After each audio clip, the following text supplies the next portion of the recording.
Do do do do do do. Do do do do do do. What up? This is Shan, and this is Cozy Womb Podcast. This is Ari. Say hi. Hi. Say hi, Anya. Hi. What up? Say what?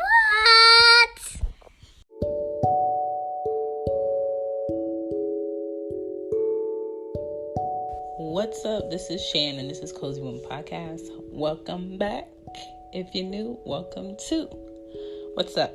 My name is Shan, and I'm the mom in here.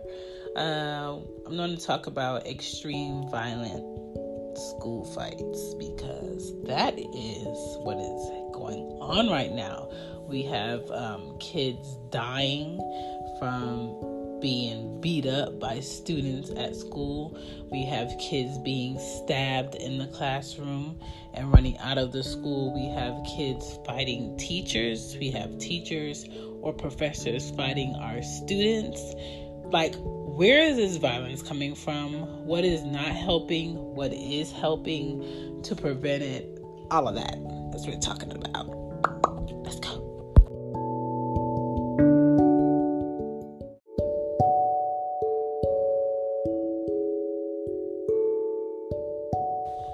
I don't know what's happening. I remember going to elementary school, and yes, there were some disagreements with kids I was in class with or other kids, and yes, there were fights, but they were like fist fights or kicking. That is it. I don't remember ever having to do a gun drill or ever having to worry about somebody having a knife, or I never went to a school where there were metal detectors. That has never happened. I went to school in Philly. I went to school in Maryland. I went to school in Baltimore. I went to school in Florida. I went to school in Georgia. Like, I don't know that. But we have kids now in the U.S. going to school where that's a normal day. You know what I'm saying? We have IG, we have Facebook, we have Twitter. Everything's such a click away where you can see videos of kids getting their face kicked in or their face stomped out or desks being thrown. Teachers hitting kids, teachers cutting kids' hair, students being stabbed while in class and running out of the school for protection. Like, where are the teachers? Where are the principals? Where are the adults that are supposed to protect my child from, let's say, 7:30 a.m. in the morning to 2:30 or 3 o'clock in the afternoon? Like, where are those adults that's supposed to supervise as your child is learning? Like, it's one thing to raise your kids, right? It's one thing to protect them in your home.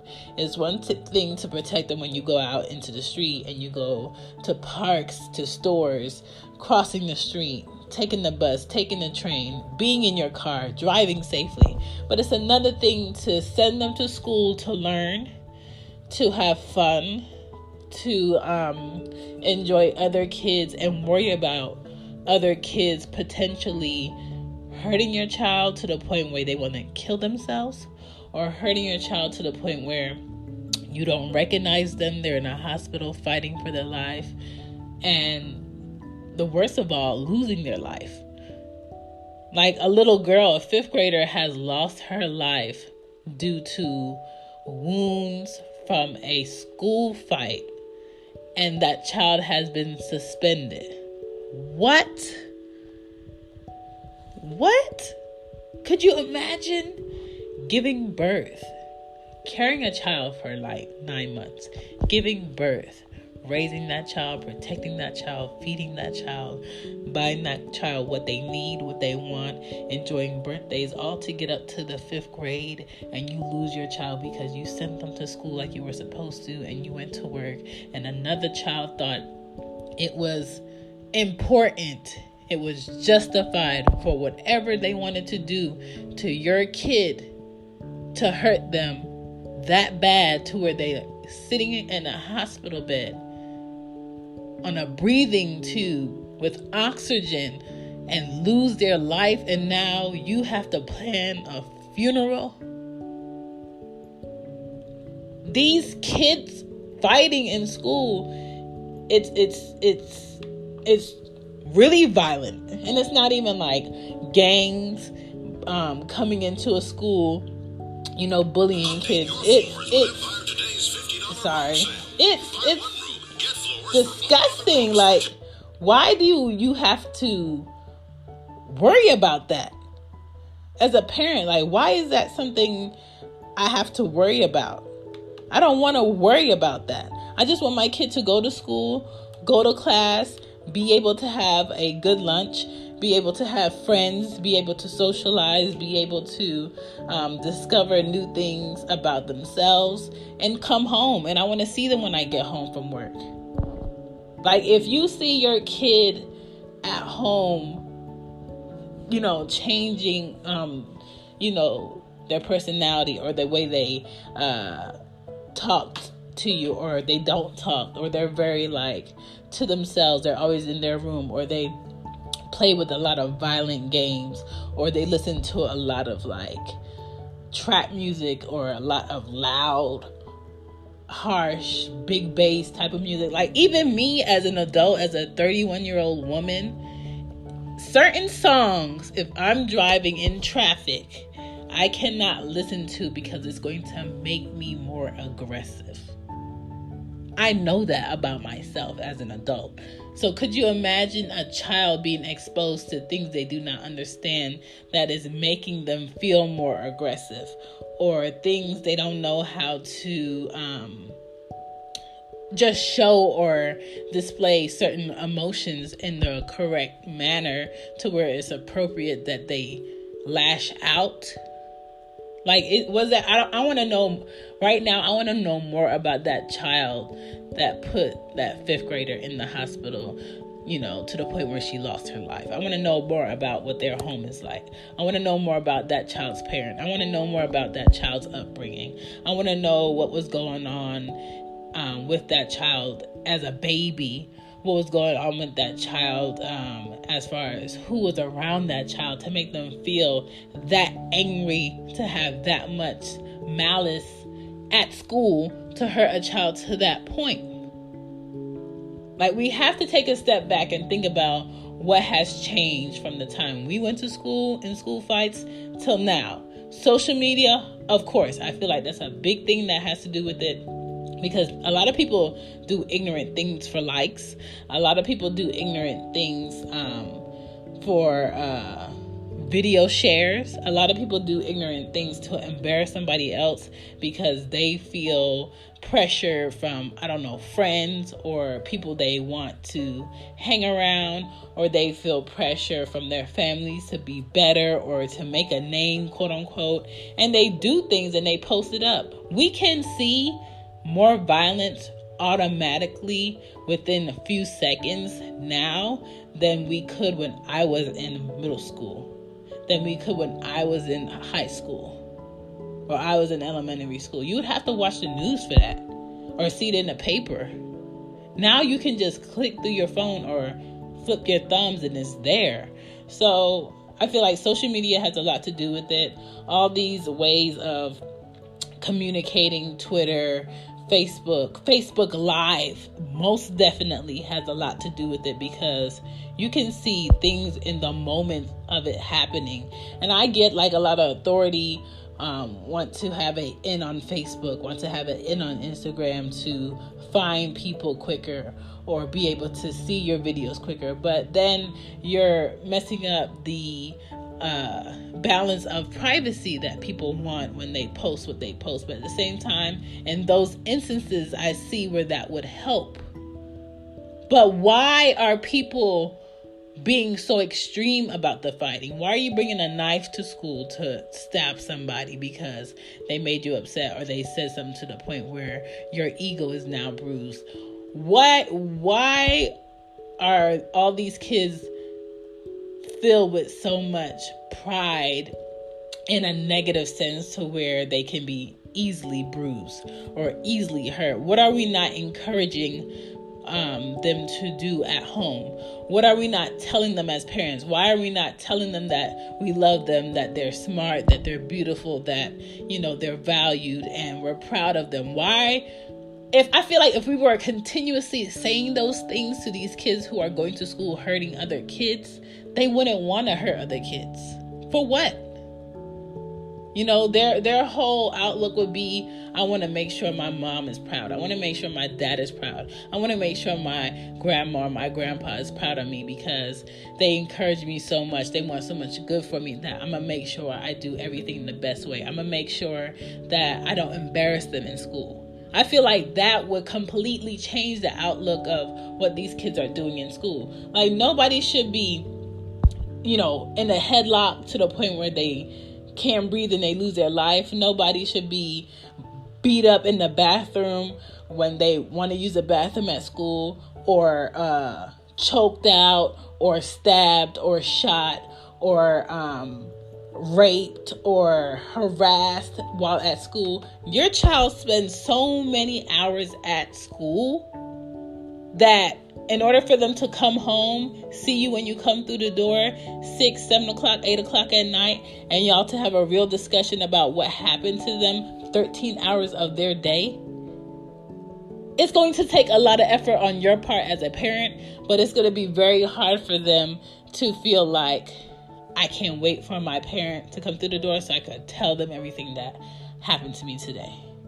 Because in your mind as a parent, as an adult, you assume that your day had so much more of an importance than your child's day because all they did was go to school. But now in school is so much more than, quote unquote, just going to school.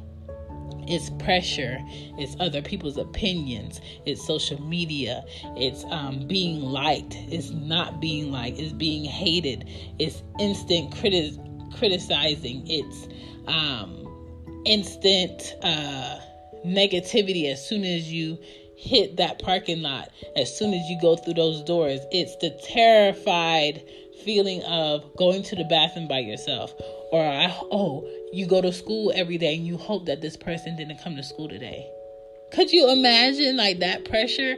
Like this is what these kids are going through, and a lot of kids don't talk about it. And I think like right now, if your child is between the age of 5 and 12, you need to be talking to them about how brilliant they are and how smart they are, and you need to be encouraging them and telling them that no one can tell you that you're not this.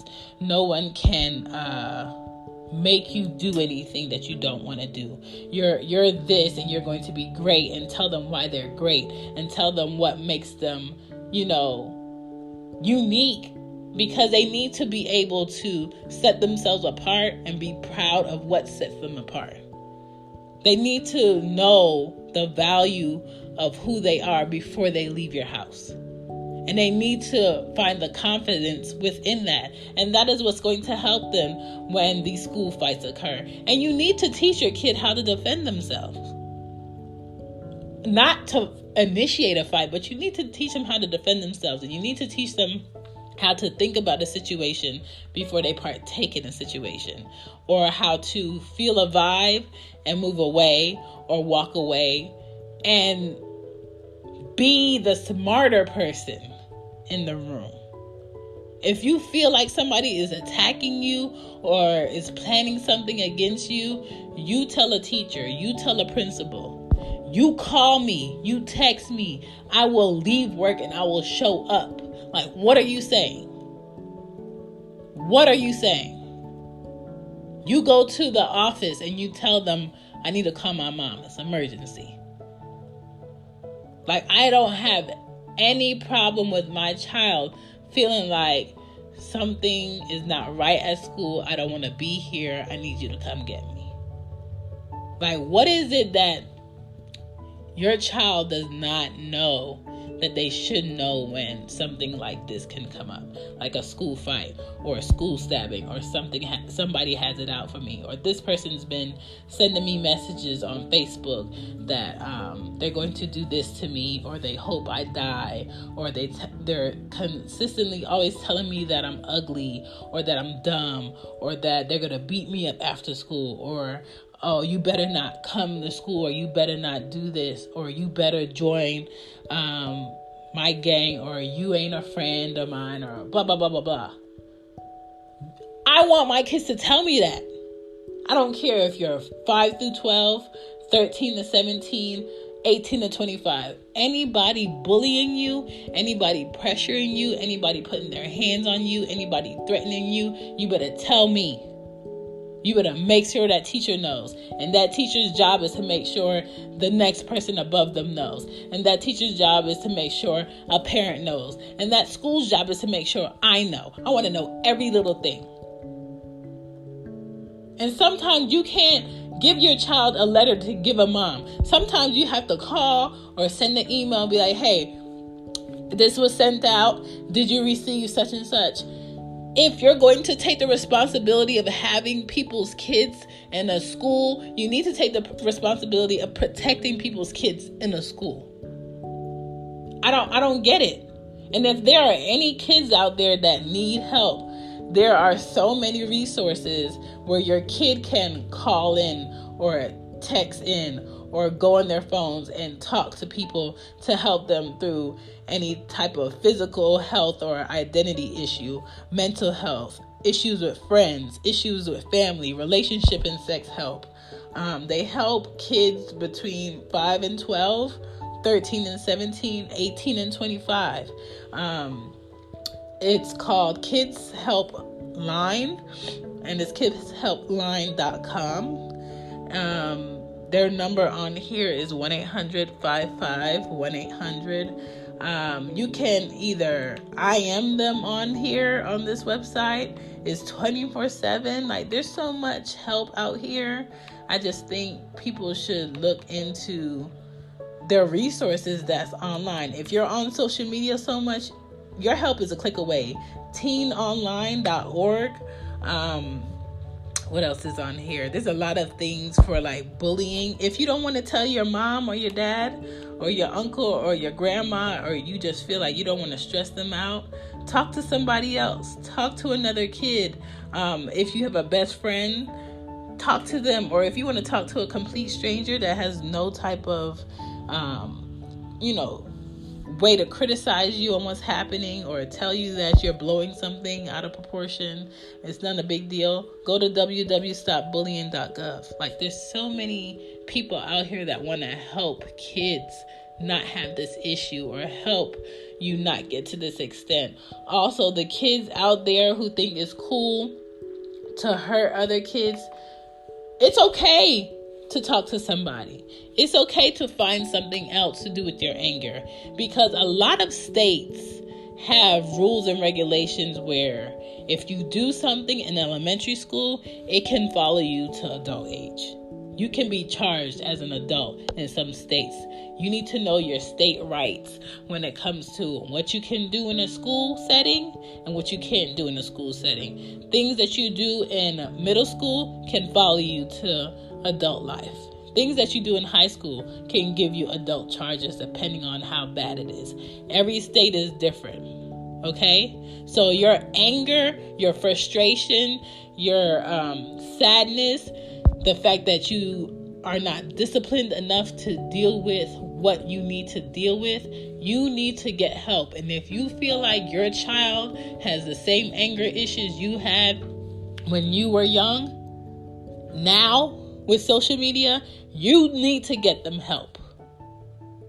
Like, I know, like, kids therapists, they want to see them once a week, every week. But if your job understands that your child needs extra help, I'm sure if it's a good job, if it's a job that's worth it, they don't mind you leaving work early or coming in a little bit later because your child had to go see a therapist. As a parent, that's what we do. As a parent, we prevent, we protect, we preserve. We teach. We guide. That is what we do. So these extreme violent fights that's happening at school, don't raise a child that's okay with videotaping shit like that. Don't raise a child that's okay with holding their phone up and watching somebody's face get stomped up, or watching them get stabbed and not grab some help, or not protect, or not speak up. Don't raise that child. That is not a goal. If I ever see any of my daughters at school videotaping anything and they tell me that they did not say anything to anybody, we're going to have a problem. I'm not raising that type of child. No way, no how, because I don't want that karma or that issue to be an issue my child is in and can't get help. So I think we need to do a lot better. Social media needs to do a lot better with the content they allow to be uploaded or seen. And Facebook, I don't think is for children under 16 at all, by no means. IG, I don't feel that's for kids at all, by no means. That's just me. My name is Shan. This is Cozy Womb. Come on, let's be better parents, better teachers, better principals. Let's have better schools. That is all I'm saying.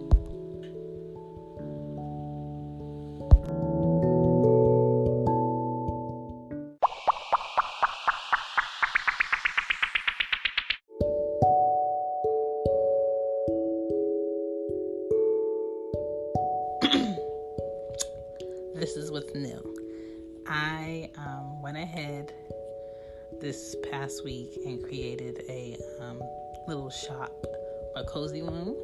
So it's cozywomb.bigcartel.com, and there's some t-shirts on there with Anya's artwork. It's my 5-year-old's artwork.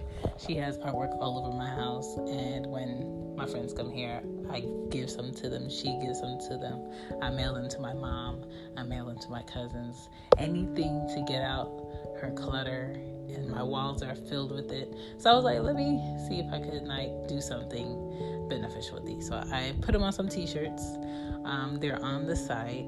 I have it up on Cozy Womb Pod on my IG, and just check it out. And if you see something on there that you like, it could be her t-shirt with her artwork on it, or some products with pictures of the artwork I have in my house.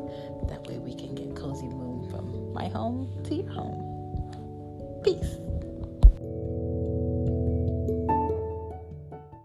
Good night, good night, good night, good night.